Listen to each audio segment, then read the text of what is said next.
आपण पाहत आहात जीसस इंडिया टीव्ही चॅनल, जे देवाकडून आहे, चॅनल जे स्वार्थ गाजवतं, चॅनल जे लोकांचे जीवन परिवर्तन करतं। पाहत राहा, लाईक करा, शेअर करा आणि सबस्क्राईब करा। या सेवा कार्याला अजून वाढवण्यासाठी तुम्ही हातभार लावू शकता व आम्हाला तुमची आर्थिक मदत करू शकता। ऑनलाईन पेमेंटसाठी खाली दिलेल्या QR कोडला स्कॅन करून आपलं दान देऊ शकता। ज्यावेळेस एखादी गोष्ट करत असतो तर त्यावेळेस ती गोष्ट सुंदर बनवत असतो। काही गोष्टीसाठी विलंब लागतो। जसं आम्ही पवित्र शास्त्रामध्ये पाहिलं, अब्रामाला देवाने हाक मारली, आपले नातेवाईक, आपलं गणगोत, आपला देश, या सगळ्याचा त्याने त्याग केला आणि म्हातारा झालेला अब्राम ज्यावेळेस आपल्याकडे पाहतो आणि देव त्याला दर्शन देतो, त्यास देवाकडे तो आपलं गारणं मांडतो आणि तो काय म्हणतो, एवढं सगळं तुम्हाला दिलं खरं, परंतु आता मला वारस नसल्या कारणानं माझ्या दासाच्या स्वाधीन ही मला करावं लागणार आहे। मग काय देवाला माहित नव्हतं का अब्रामाला मुलाची पण गरज आहे?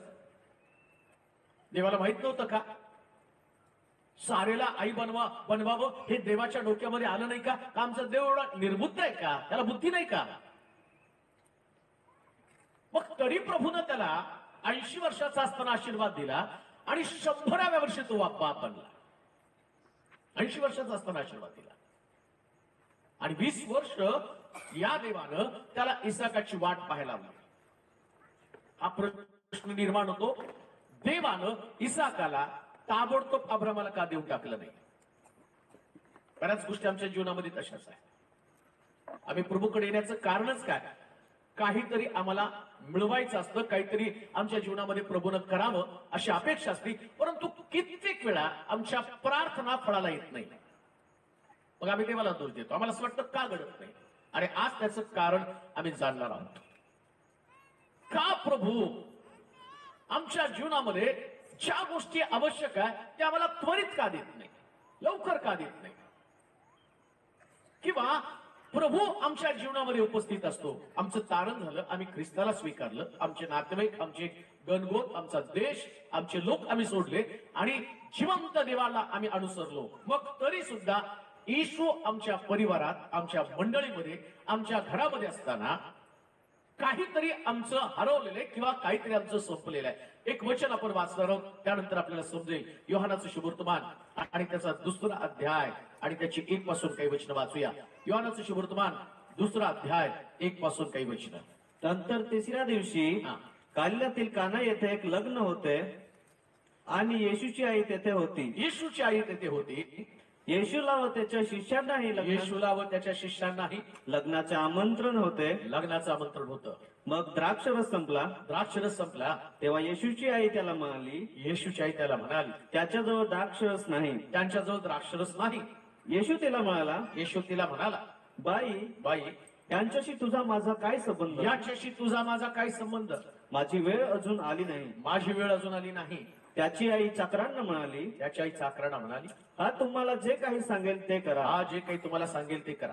तेथे पाण्याने 6 दगडी रांजण यहुद्याच्या शुद्धीकरणाच्या रीतीप्रमाणे ठेवलेले होते।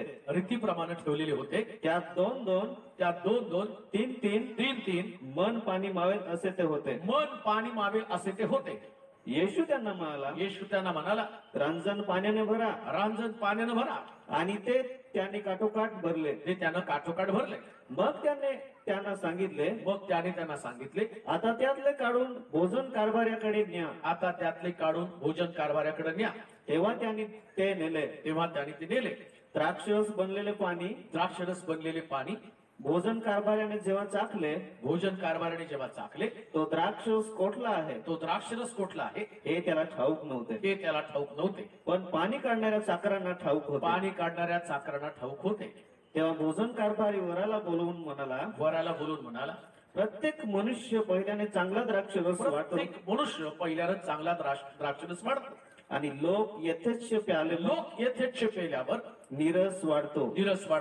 तू तर चांगला द्राक्षरस आतापर्यंत ठेवला। येशूने गालिलातील काना येथे आपल्या चिन्हाचा प्रारंभ करून आपल्या गौरवाचा प्रकट केले। देवाला त्याचं गौरव प्रत्येक व्यक्तीच्या जीवनामध्ये प्रकट करायचं. जसं काना गावामध्ये त्यानं प्रवेश केला आणि त्या ठिकाणामध्ये एक अद्भुत चिन्ह त्यानं केलं.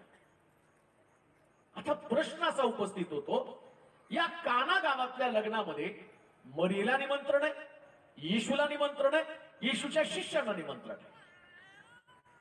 परंतु जसं मी पाहतो की प्रत्येक लग्नामध्ये एक याजक आणि कुटुंबातले लोक त्यावेळेस एक प्रार्थना याजकाला करायला सांगतात की या लग्नामध्ये येशूची उपस्थिती आवश्यक आहे. येशू आमच्या लग्नामध्ये उपस्थित असू द्या. आणि ते साहजिकच आहे. जर येशू लग्नामध्ये असेल ना, लग्न आशीर्वादित व्हावं म्हणून प्रत्येक विश्वासणारी व्यक्ती, ख्रिस्तावरती विश्वास ठेवणारी व्यक्ती, त्याला वाटतं चर्चमध्ये लग्न व्हायला पाहिजे. कारण काय? तिथं येशू उपस्थित असायला पाहिजे. परंतु येशू उपस्थित असताना ज्या काना गावामध्ये येशू उपस्थित होता आणि त्याच गावामध्ये द्राक्षरस संपला. आता येशूला निमंत्रण दिलं आणि द्राक्षरस संपला. किती विरोधाभास आहे. आमच्या घरामध्ये येशू उपस्थित आहे, आमच्या मंडळीमध्ये येशू उपस्थित आहे, माझ्या व्यक्तिगत जीवनामध्ये उपस्थित आहे, पण तरी पण आमच्याकडे काहीतरी संपलेलं आहे. शांती संपली असेल, आनंद संपला असेल, बरकत संपलेली असेल, आशा संपलेली असेल, काहीतरी संपलेलं आहे. मग प्रश्न असा निर्माण होतो, येशूची उपस्थिती माझ्या जीवनामध्ये आहे, मी चर्चला जातो, येशू माझ्या बरोबर येतो, मग संपलं कसं काय? आणि संपणं ही गोष्ट कोणाच व्यक्तीला आवडत नाही. ज्या दिवशी संपतं ना, त्या दिवशी मनुष्य त्याची जगण्याची आशा पण संपून जाते. त्याला नाही वाटत जगावं, त्याला वाटतं मरून जावं. कारण संपणं हे कोणाला पटत नाही. आणि प्रत्येक व्यक्तीची अपेक्षा काय? जर येशू आहे ना, तर त्यानं पुरवठा द्यायला पाहिजे. परंतु असं लिहिलं, काना गावामध्ये द्राक्षरस संपला, येशू असताना सुद्धा. आता येशू असताना द्राक्षरस संपला, याचं कारण पण लक्षामध्ये घेतलं पाहिजे.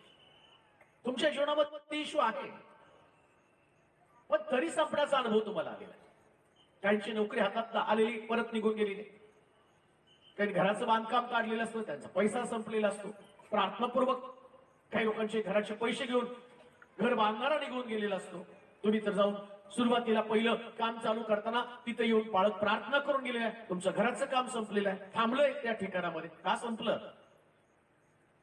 काना गावामध्ये जसं लग्नाला येशूला बोलवलं आणि तसं तुमच्या पण लग्नामध्ये येशूला बोलवलेलं आहे. काही लोक उपस्थित आहे, पण त्यांचं लग्न संपलेलं आहे. पती पत्नी विभक्त झाले.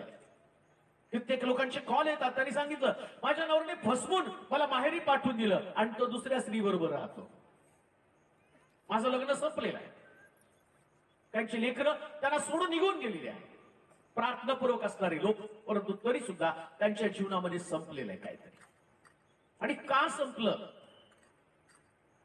जसं द्राक्षरस संपला तसं आमच्यामध्ये हा आनंद, द्राक्षरस याला आनंद म्हटलेला आहे. पवित्र शास्त्रामध्ये प्रत्येक गोष्टी प्रतिकात्मक आहे. अहो कानेल्यानो, तुम्ही सर्वजण जलाशयाकडे द्राक्षरस आणि दुधाचा सौदा करा म्हटलेला आहे.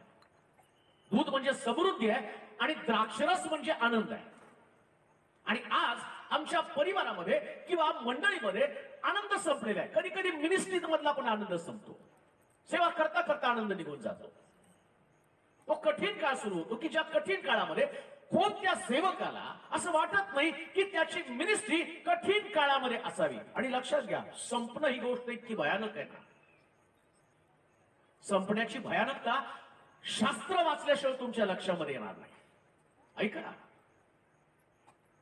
देव आमच्या जीवनामध्ये असणं आणि त्याचं महत्व किंवा आमच्या जीवनामध्ये येशू असून त्याला महत्व किती देणं गरजेचं आहे हे मी तुम्हाला सांगणार आहे.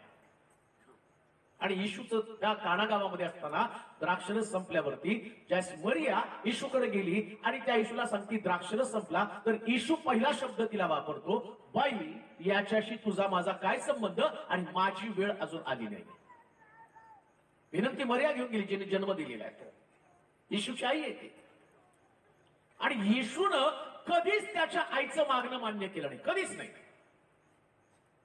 त्याने आईला नाही किंमत दिली. का नाही किंमत दिली? मी आईच्या विरोधामध्ये प्रिचिंग करतो अशातला भाग नाही, परंतु येशू नेहमी आत्मिक गोष्टींकडे त्याचं लक्ष आहे. सणासाठी येशू ख्रिस्त मरिया आणि योसेफ यांच्या बरोबर यरुशलेमेत जात असताना येशूचा हात सुटला आणि आम्ही पाहतो येशू मंदिरामध्ये जाऊन चर्चा करत आहे, देवाच्या वचनाची घोषणा करत आहे. आणि मरिया 2 दिवसाची वाट चालल्यावर तिच्या लक्षात आलं की येशू हरवलेला आहे आणि परत ती माघारी आली, रागावली आणि येशूला निरोप पाठवून काय सांगतात, तुझी आई आणि तुझे भावंड बाहेर थांबलेले आहेत आणि तू आतमध्ये बसलेले का. येशू काय म्हणतो माहिती का, कोण माझी आई आणि कोण माझा भाऊ. येशू तिथं पण आईला ओळख नाही दिली, तिथं पण नाही ओळख दिली. पुनरुत्थान झालं त्यास येशू मरियाला प्रगट होतो आणि मरिया त्या मरियाला पण म्हणतो, बाई मला हात लावू नकोस. नाही हात लावू दिला त्याला. आत्मिक गोष्टी तुम्हाला समजून घेणं फार गरजेचं आहे. कधी कधी आम्ही गृहीत धरून चालतो की जसं येशू आहे तसं आमच्याशी तो असणार आहे. मरियेनं गृहीत धरलं, माझा मुलगा आहे, माझा मुलगा असल्या कारणानं जरी तो मंदिरामध्ये असला तरी मला ओळख दाखवणार आहे. पण येशूने नाही ओळख दाखवली. आणि काय म्हटलं माहिती का, कोण माझी आई कोण माझी भावंड. जे देवाचं वचन ऐकत आहे तीच माझी आई तीच माझी भावंड. आणि आज तुमच्यासाठी आनंदाची बातमी कोणती माहिती का, तुम्ही देवाचं वचन ऐकत आहात ना, येशू बरोबर तुमचं नातं निर्माण झालेलं आहे. येशूच्या नात्यामध्ये तुम्ही लोक आहात. देवाचं वचन ऐकणार आहे. प्रगटीकरणाच्या पुस्तकामध्ये म्हटलं पहिल्या अध्यायाच्या 3ऱ्या वचनामध्ये, या संदेशाची वचनं वाचून दाखवणारा, ऐकणारा आणि त्यात लिहिलेल्या गोष्टी पाळणारा तो धन्य. प्रगटीकरण म्हणजे शेवटचं पुस्तक. आणि शेवटच्या पुस्तकाचं महत्व काय माहिती का, ते ख्रिस्ताच्या आगमनासंबंधीचं पुस्तक आहे.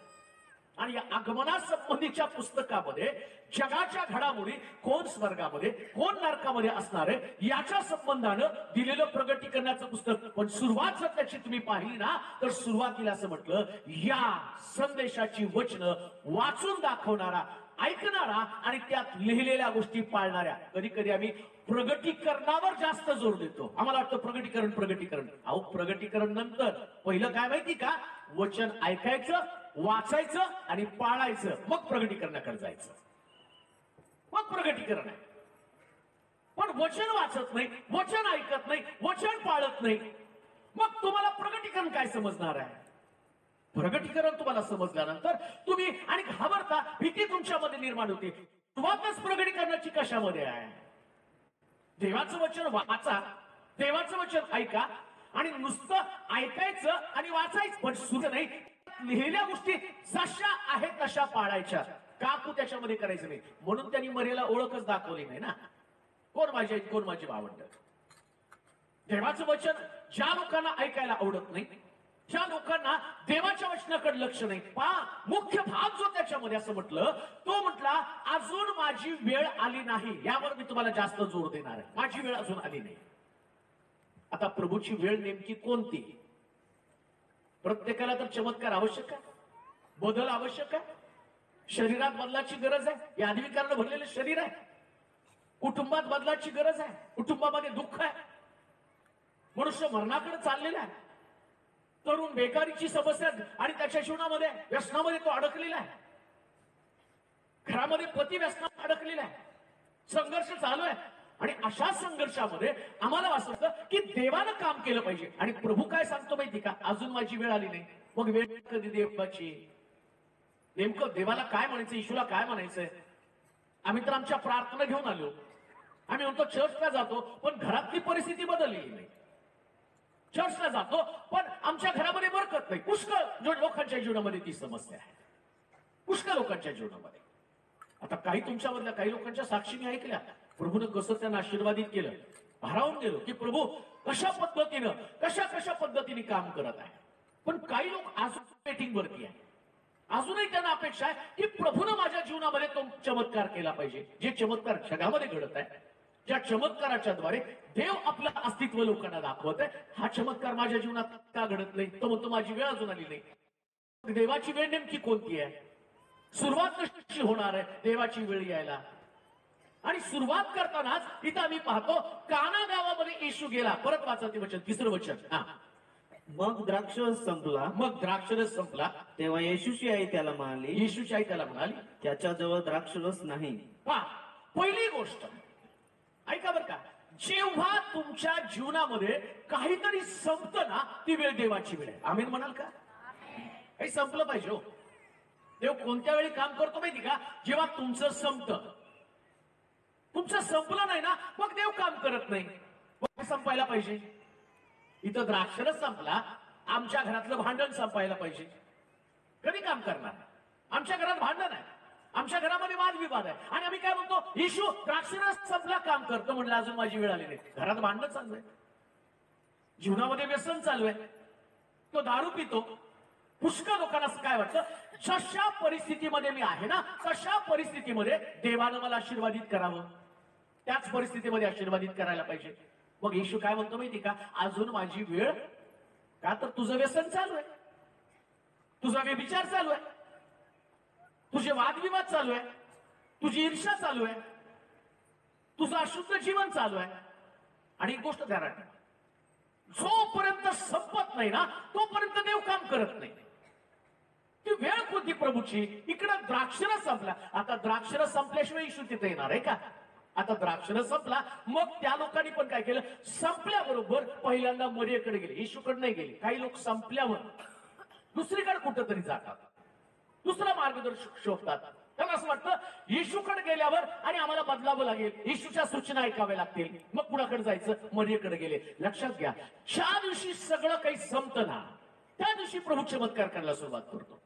म्हणून आम्ही पाहतो, सारपत या ठिकाणाच्या घरामध्ये एलिया गेला आणि तिथं असं म्हटलं, ही शेवटची भाकर मी खाईल, माझा मुलगा खाईल, आणि आम्ही दोघं पण खाऊन मरून जाणार, शेवटची भाकर.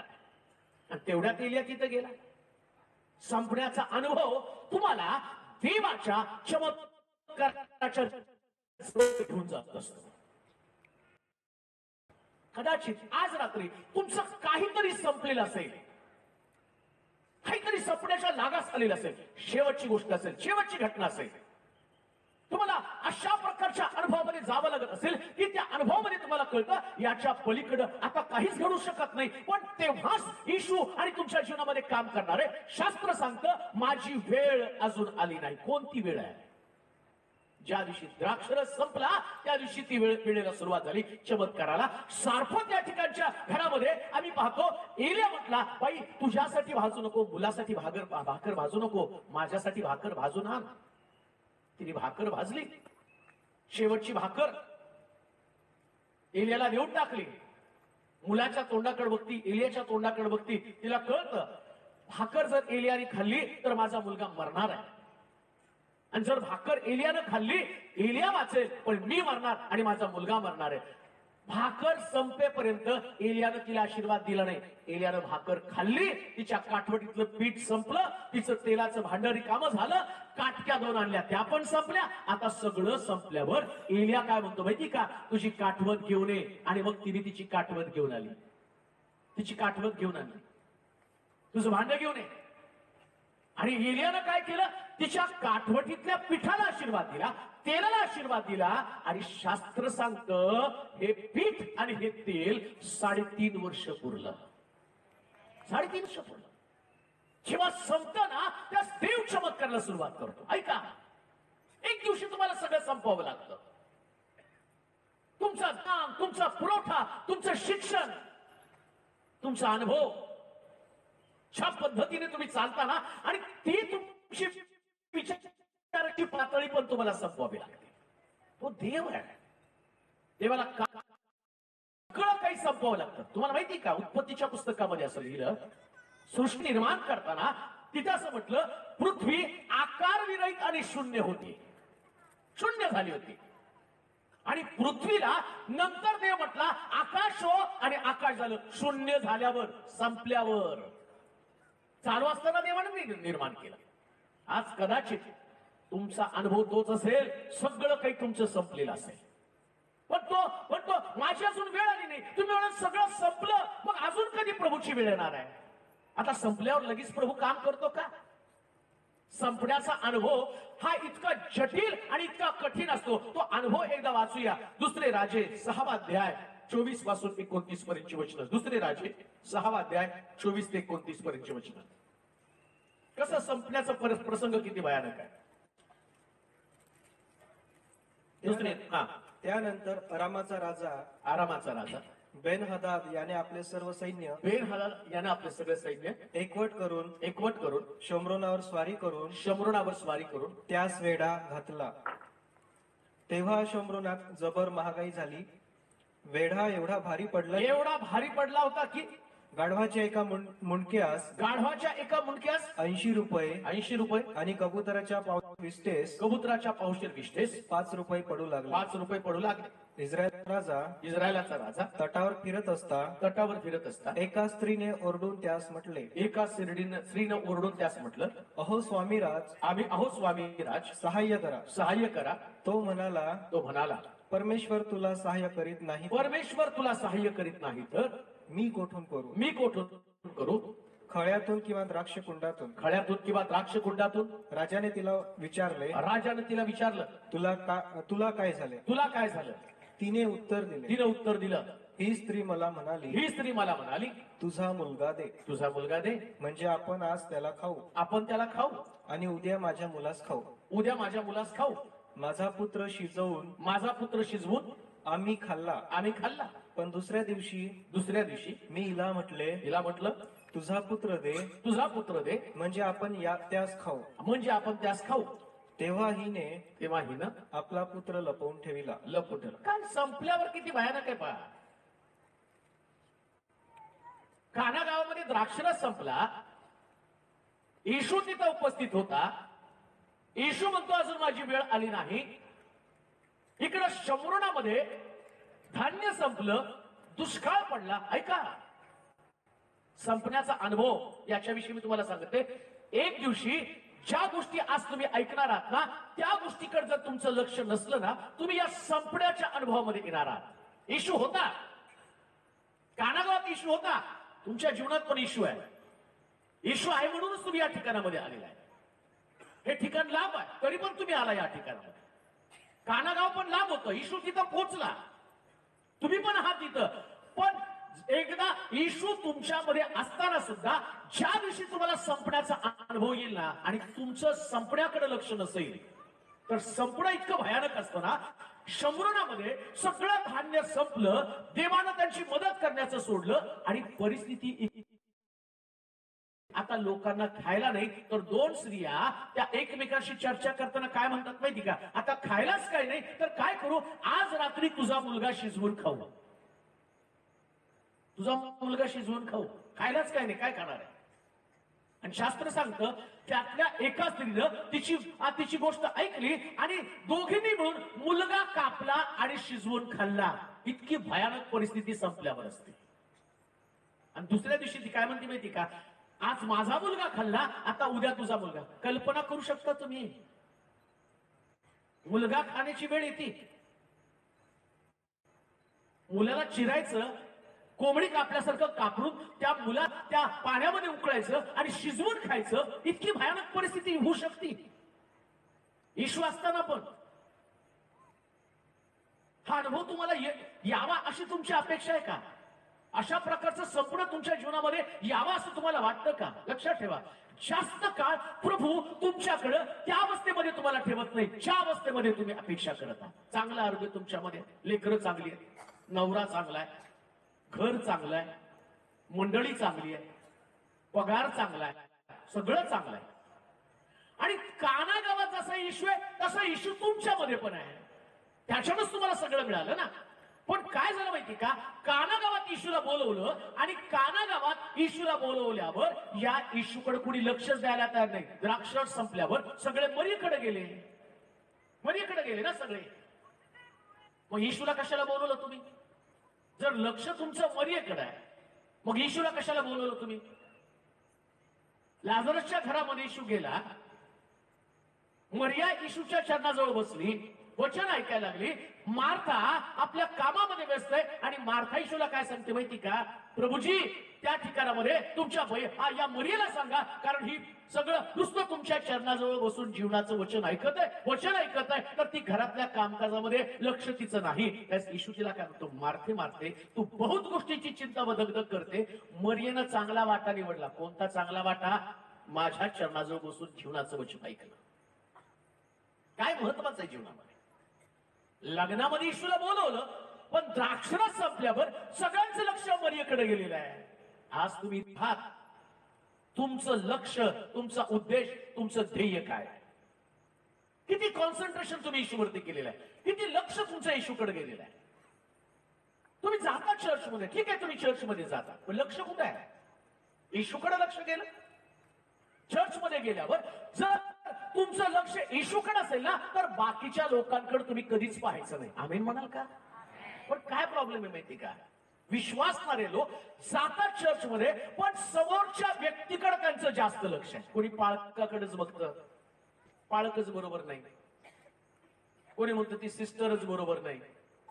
कोणी म्हणतं ते ब्रदरच बरोबर नाही.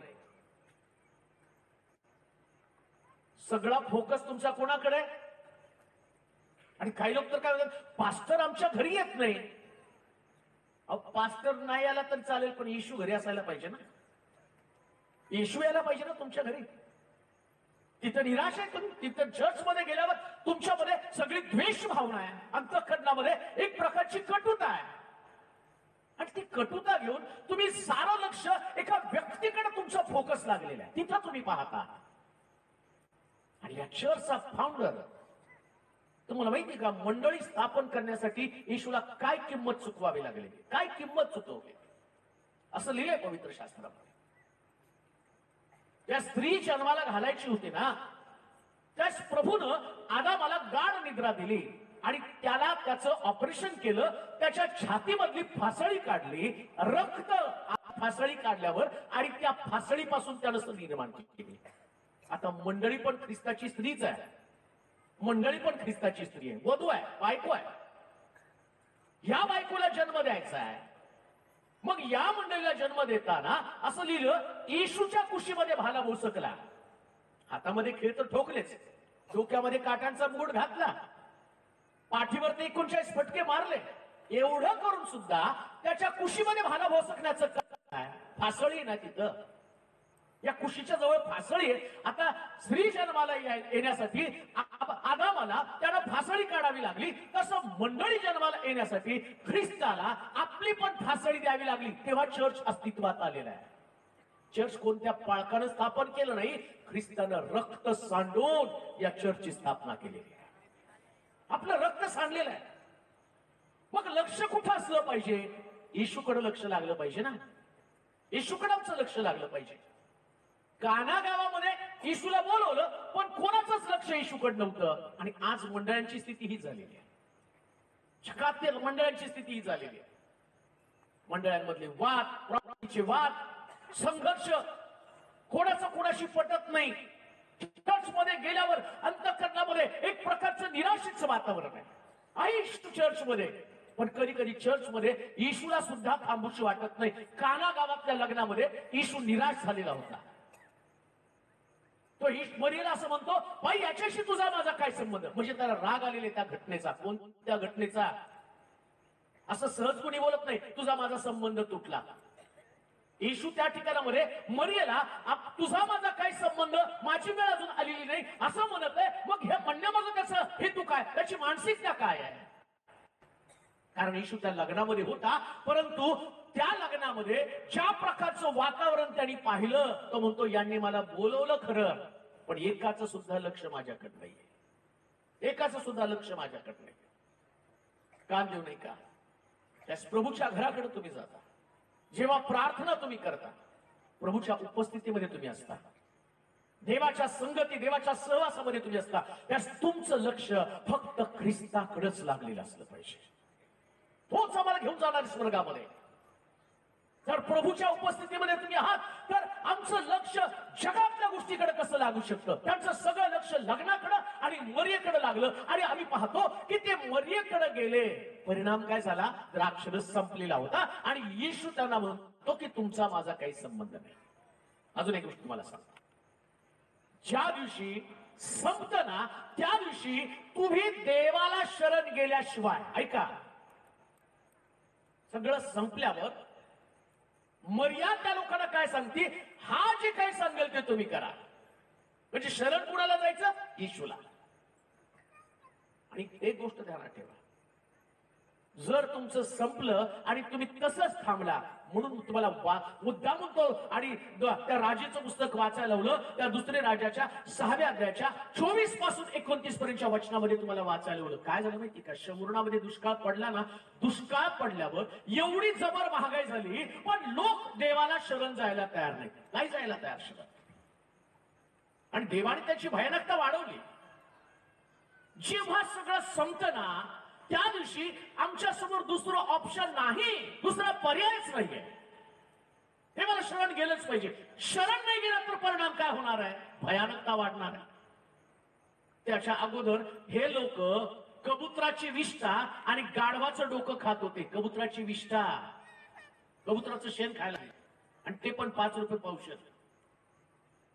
कबुतराचं शेण सुद्धा त्यांनी खाल्लं, तरी ते देवाला शरण गेले नाहीत, तरी त्यांचा देवावरती विश्वास नाही. आता प्रभूने भयानकता वाढवली दुष्काळाची. आणि काय भयानकता झाली? आता कबुतराची विष्ठा पण मिळेना आणि गाढवाचं डोकं पण मिळेना.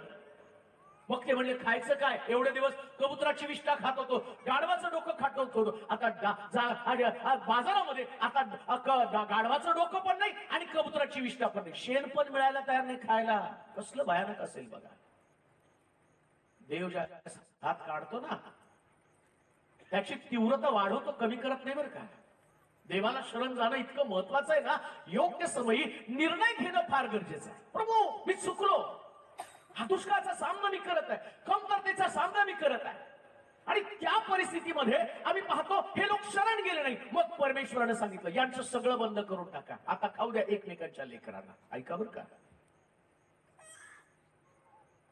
मला माहिती की तुम्ही प्रगटीकरणाच्या पण सभा अटेंड केलेल्या असतील, आणि त्यावेळेस त्या सभेमध्ये जर काही गोष्टी तुम्ही ऐकल्या प्रगटीकरणाच्या पुस्तकामध्ये, जगाचा अंत आणि शेवटच्या दिवसामध्ये आता कोकऱ्याचं लग्न आणि या गोष्टी, या सगळ्या गोष्टी किती एकमेकाला लागून आहेत, त्याच्यासाठी जाता जाता मी सांगतो, मी काही याचा एवढा त्या विषयावर मी तुम्हाला डीप मध्ये घेऊन जाणार नाही, पण जाता जाता एक गोष्ट तुम्हाला सांगतो. ते दिवस जसे येतील, ख्रिस्ताचं आगमन पृथ्वी तलावरती जसं जसं जवळ होईल, त्या ठिकाणामध्ये लोकांना इतक्या भयानक परिस्थितीला तोंड द्यावं लागेल की लोक एकमेकाचे लचके तोडून खातील असं लिहिले. असा भयानक अंदाज.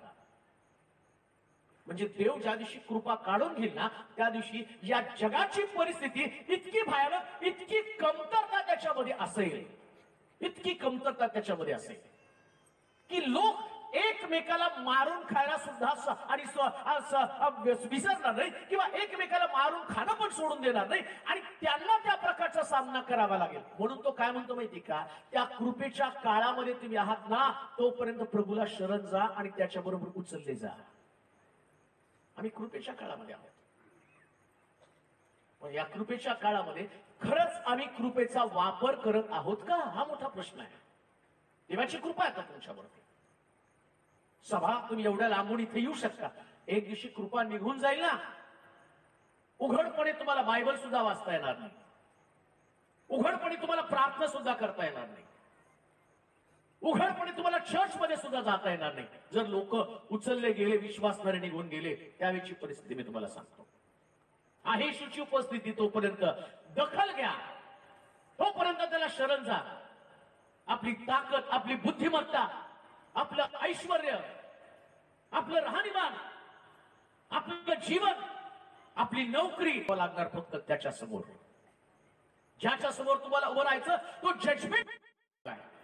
आणि म्हणून लक्षात ठेवा, भयानकता जर तुम्हाला पाहायची ना तर शमरोनामध्ये ज्या प्रकारची भयानकता निर्माण झाली जगामध्ये याच्यापेक्षा भयानकता जास्त असणार आहे. पण आता संपल्याबरोबर आम्ही येशूला शरण जाणं फार गरजेचं आहे. द्राक्षरस संपला आणि ते मरियेकडे गेले, आम्ही कुणाकडे गेलेलो आहोत? आम्ही कोणाला शरण गेलेलो आहोत? कधी कधी आमचं गारणं आम्ही त्रयस्थ व्यक्तीला सांगतो येशूला सांगण्याच्या ऐवजी. मित्र म्हणतो कोणत्या पाळकाला पण तुमचं गारणं सांगू नका, सांगूच नका.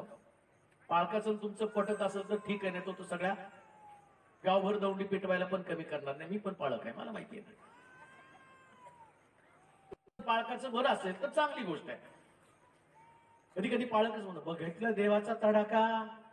म्हणून सिस्टर मी म्हणतो ना माझ्या नादी नका लागू. म्हणून ब्रदर माझ्या म्हणून मी म्हणतो पाळकाला किंवा कोणाला सांगू नका, पण जो तुम्हाला बाहेर काढतो त्याला नक्की सांगा. नक्की सांगा त्याला. का त्याला सांगायचं माहिती का? ऐका, कारण तुम्हाला सांगतो. वनस्तंभावरती चोर आहे. हे दोन चोरापैकी एक चोर ईशूला म्हणतो तू देवाचा पुत्र आहे मला ठाऊक आहे. तू ज्यास राज्याधिकार नेशील ना त्यास माझी आठवण कर. आता ज्यावेळेस हा चोर वनस्तंभावरती लटकलेला आहे, माणसाने त्याला क्षमा केली नाही बरं का गुन्ह्यांची. तो लटकला का? याने गुन्हे केले म्हणून तो लटकलेला आहे.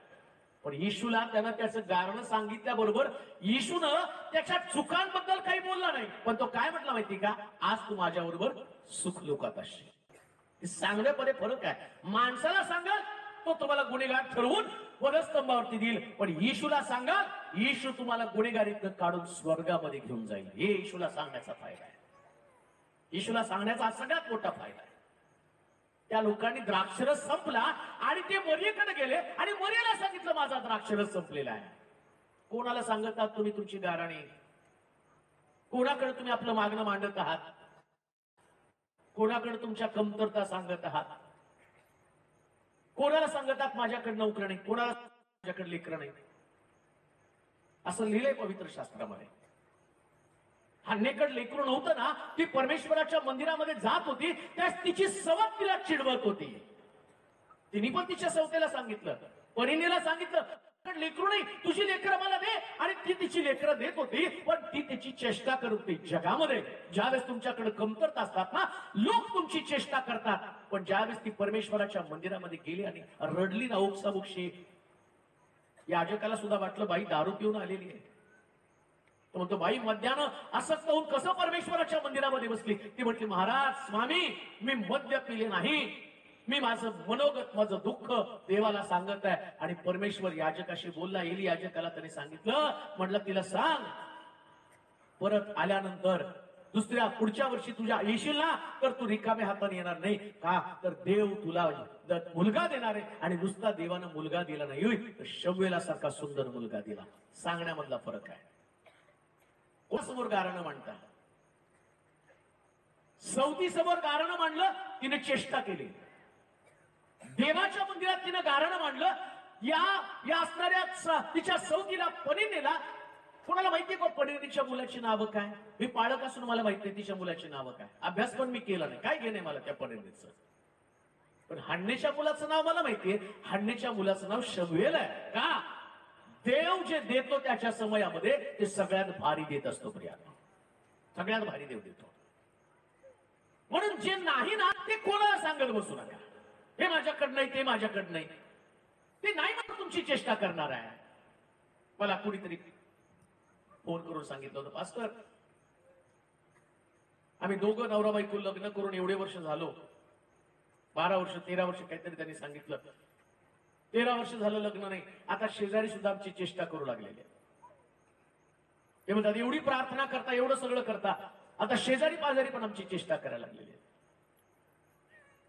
जास्त तुम्ही लोकांना सांगता, लोक तुमची चेष्टा करतात. ते कधीच तुमच्याविषयी चांगला विचार करत नाही. तुमच्या घरातला तरुण बेकार आहे, तो तरुण नोकरीसाठी फिरतो ना, तुमच्या शेजारचे लोक, तुमचे नातेवाईक तुमच्या चेष्टा करतील. पण जेव्हा तुमच्या घरातला तरुण गुडघे देवा प्रार्थना करेल, दावीद म्हणतो धुळीतनं काढून राजगादीवरती बसवलं. कोणासमोर सांगता? कोणा व्यक्तीसमोर आपलं गारणं मांडता? तो म्हटलं माझी वेळ अजून आली नाही. कोणती वेळ?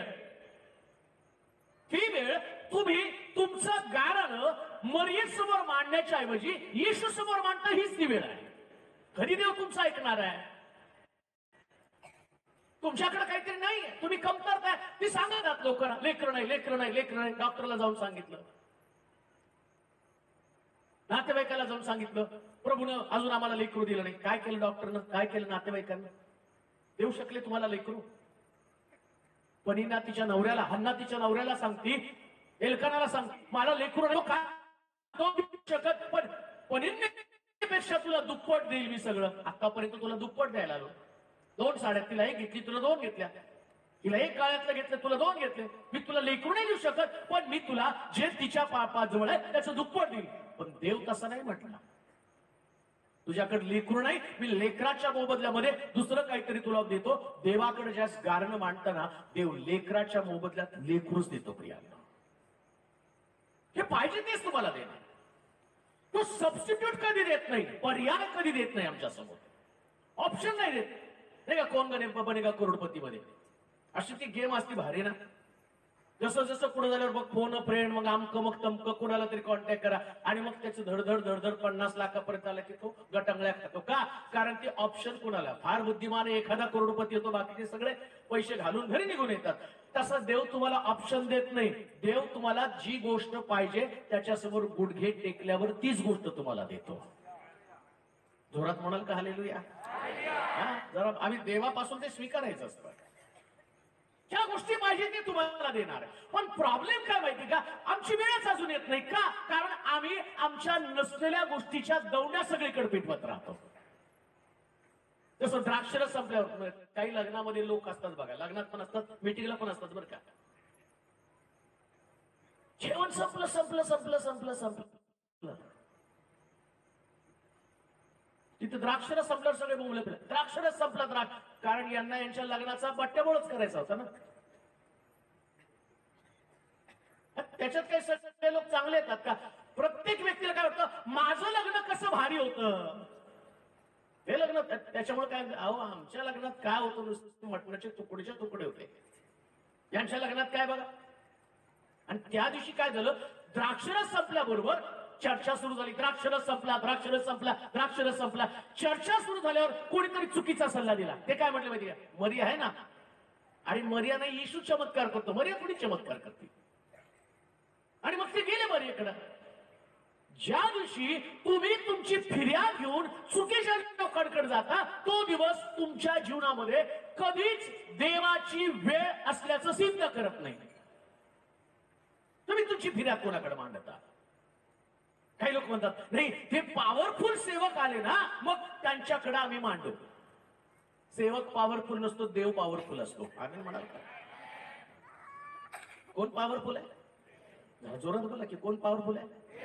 पण आम्ही त्यांना पॉवरफुल केलं. कसं देव पॉवर दाखवेल? चर्चा कुणाची करता तुम्ही? नाही, अमके आले ना, आता चमत्कार घडणार आहे. ते आल्यावर चमत्कार नाही घडणार, येशू आल्यावरच घडणार. येशू आल्यावर घडणार, 100% घडणार. अहो येशू त्याच्या गावात पण चमत्कार करू शकला नाही. शास्त्रात लिहिले बरं का, जिथं येशूचा जन्म झाला, जिथं येशू वाढला, त्यांच्या गावातच चमत्कार येशू करू शकला नाही. एक पण बरा नाही झाला. मग का नाही बरा झाला येशू? त्याच्या गावात राहून त्याच्याकडे तो म्हणला संदेश का आपल्या गावात मान पावत नाही. बऱ्याच लोकांना असं वाटतं, आमच्या पालकाकडे पावर नाही, मग कोणाकडे पावर आहे? ते आल्यावर चमत्कार घडतो ना. कोण आल्यावर चमत्कार घडतो? आमका सेवक. बोला ना पास्टर तेलोरेला, ठेवा ना आमच्या डोक्यावर हात. अहो व्यक्तीनं डोक्यावर हात ठेवल्यावर नाही, तुमचं गारानं येशूकडे मांडलं की चमत्कार घडतो. त्याच्यासमोर मांडा ना गारण. देव तो देव आहे. तो कोणा व्यक्तीला किती उंच करायचं, किती खाली पाडायचं, फक्त देवच ठरवतो. का वेळ आली नाही? का समस्या तुमच्याकडे आलेल्या आहेत? माझ्या जीवनातली साक्ष तुम्हाला सांगतो. चर्च बांधायला काढलं होतं त्यावेळेस